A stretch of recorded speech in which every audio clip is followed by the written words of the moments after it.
पालेकर, अध्यक्ष Pune RMC association. आपण मागील 15 एप्रिल पासून उत्पादन बंदी असा सुमोटो ड्राईव्ह जो चालवला होता, त्याचे जे काही त्याचं कारण होतं की नियमावलींची एक संधता नव्हती, त्यानंतर आम्हाला ट्रॅफिकमध्ये सूट मिळत नव्हती, हे त्यानंतर एमपीसीबीचे काही नियम होते. ह्या 3-4 गोष्टींसाठी हा गेली 23 दिवस उत्पादन बंदीचा प्रवास होता. काल आमची जिल्हाधिकाऱ्यांबरोबर या विषयावरती सविस्तर मीटिंग झाली. त्याच्यामध्ये या सगळ्या ऑथॉरिटीज त्या ठिकाणी आलेल्या होत्या.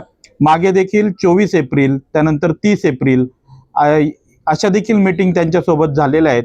आणि या सगळ्यामधनं एका निर्णयावरती प्रशासन आणि आरएमसी व्यावसायिक हे असोसिएशनच्या माध्यमातून आलेले आहेत. या अशा मीटिंगसाठी काल पुणे महानगरपालिकेचे आपले आयुक्त जे आहेत नवलकिशोरजी राम हे देखील उपस्थित होते.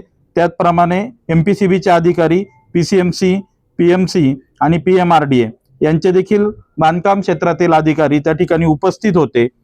यांच्या सर्वांच्या एकत्रितप्रमाणे एक जी एसओपी तयार होणार आहे ती पुढील 8 दिवसात आम्हाला एसओपी मिळेल. आणि त्यांच्या या हमीवरती आम्ही आज संध्याकाळी 8 मे 2026 रात्री 12 नंतर आमचं थांबवलेलं उत्पादन जे आहे ते पुन्हा चालू करत आहे. आमच्या सर्व स्टेक होल्डर्ससाठी मी खरं तर या प्लॅटफॉर्मवरून हा मेसेज देत आहे.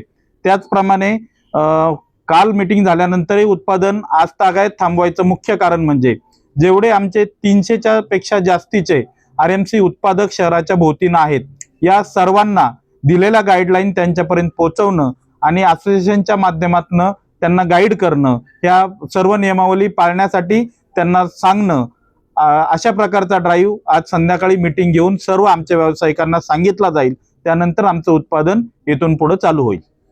सर, नागरिकांच्या सेफ्टीसाठी तुम्ही काय काय प्रिकॉशन्स घेणार आहात? जसं की ते डंपर रस्त्याने जातात, त्यात ऍक्सिडेंट होतात, या सगळ्यांसाठी काय करणार आहात? खरं तर पाहिलं तर जड वाहतूक ही वेगवेगळ्या कॅटेगरीतली आहे. आरएमसी हे पेरिशेबल आणि इसेन्शिएबल मटेरियल आहे. ते गोल गाडीच्या ड्रम मधनं फिरत जातं. तर अशा गाड्यांपासून देखील कदाचित अपघात झालेले असतील, परंतु अशा अपघातापासून गेली 7 महिन्यापासून पुणे आरएमसी असोसिएशननं जो ड्राईव्ह चालवलेला आहे त्याच्यामध्ये ड्रायव्हरला ट्रेनिंग देणं, त्यांना इम्प्रूव्हमेंट करणं, गाड्यांमधल्या अवस्था इम्प्रूव्हमेंट करणं, अशा गोष्टी ह्या पॅरलली चालू आहेत.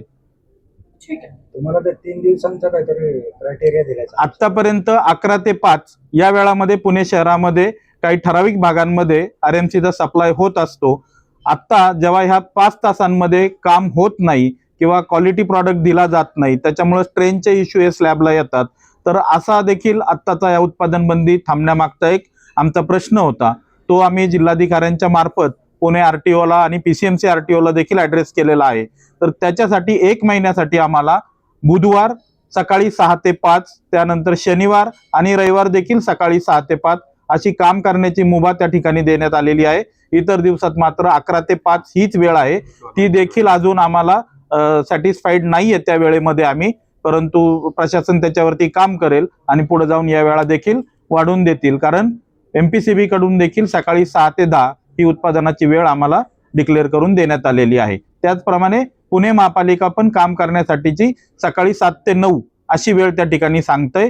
परंतु शहरातला वाहतुकीचा ताण लक्षात घेता जो पुणे ट्रॅफिक विभागानं आतापर्यंत घालून दिलेला जो नियम आहे त्याच्यामध्ये जी थोडी शिथिलता दिलेली आहे ती आम्ही नक्कीच व्यवस्थित पाळू आणि आणखी 1 महिन्यानंतर आमचं म्हणणं पुन्हा एकदा जिल्हाधिकारी साहेबांकडे या वाहतुकीच्या संदर्भात आम्ही मांडू.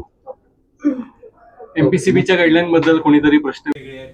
पीएमआरडीला तर अजून रूलचं इम्प्लिमेंटेशनसाठी बेसिक गाईडलाईन्सच नाही आहेत. पीसीएमसी मध्ये हे सगळे अधिकार क्षेत्रीय कार्यालयात दिलेले आहेत आणि क्षेत्रीय अधिकाऱ्यांना हा आरएमसी प्लांट टेम्पररी स्ट्रक्चर मध्ये येतो का बिल्डिंग परमिशन मध्ये येतो, बिल्डिंग कन्स्ट्रक्शन मध्ये, हे सुद्धा माहीत नव्हतं. आजही बऱ्याच अधिकाऱ्यांच्या पर्यंत आरएमसी प्लांट हा टेम्पररी इन्फ्रास्ट्रक्चर मध्ये येतो आणि बिल्डिंग परमिशनची त्याला गरज लागत नाही, त्याला सेपरेट कॅटेगराईज करायचं आहे.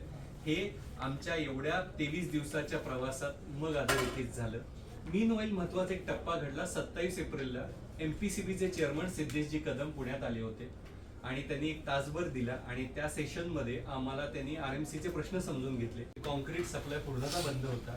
त्याच्या मागचा उद्देश एकच होता की आम्ही त्या दिवशी पण सांगितलं होतं आणि आमची भूमिका स्पष्ट केली होती की ज्याच्यामध्ये आम्हाला एक युनिफॉर्मनेस आलेला आहे.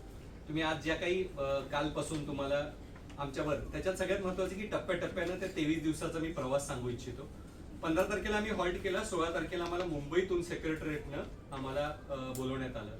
आम्हाला विचारण्यात आलं की नक्की काय इश्यू आहे, तुमच्या नक्की मागण्या काय आहेत किंवा डिमांड काय आहेत. तर मी सांगितलं की आमची मागणी किंवा डिमांड काही नाही आहे, आम्हाला फक्त युनिफॉर्मेशन हवं आहे. ते म्हणले मग परवानगीसाठी किंवा अटीसाठी जी एक सुसूत्रता नव्हती, युनिफॉर्मेशन नव्हतं, ते आम्हाला आणायचं होतं.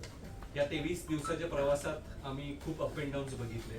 खरं तर तुम्हा लोकांचे, नागरिकांचे प्रशासन घेतली होती. हा कोणत्याही प्रकारचा बंद नव्हता, हा चौकशीने घेतलेला एक निर्णय होता. आणि ज्याच्यामध्ये मला असं वाटतं, प्लीज ज्याच्यामध्ये मला